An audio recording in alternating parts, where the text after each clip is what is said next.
Hello guys! Welcome back to the channel, Patang Bungo Go Santo. My name is Jun Mahinay.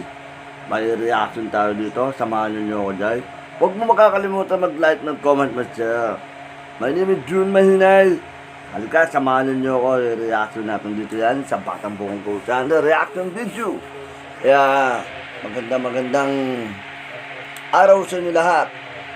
Kaya my name is Jun Mahinay. I-reaction natin, samahan ninyo ako ng iba-ibang nakakatakot dito. Yan, panoorin natin, reaction video. Samahan nyo ako. Narito na ang mga pinaka-nakakatakot na video sa mundo ng internet.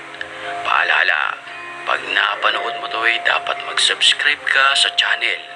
Kung hindi, ay dadalawin ka ng masamang espiritu. Kaya't kung ready ka na, ano pang hinihintay mo? Ready? Tara na! Saan yun? Yan guys, panoorin mo. People Sandoko. Subscribe.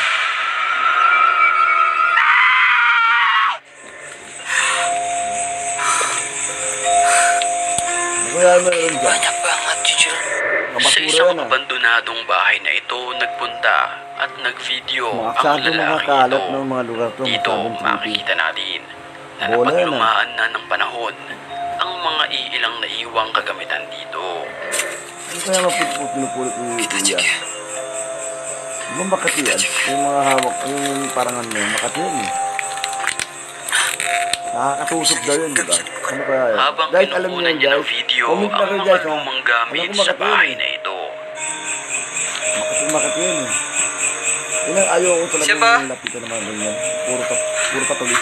Kaya ano yun eh. Makati daw yun. Ani mo yung mga kaluskos ang kanyang naririnig sa mga pagkakataong iyon. Napaka-tricky ang bahay nito guys. Walang sabo nakatira. Abandon yung Kunrobo na rin sa akin siya kaya di sini. Yun naman guys, nakakatakot ng Merienda na! wow, Say creamy commercial yes! na Ang naman. inasal, extra creamy halo-halo. Mapapa-creamy yes ka! Non-ads.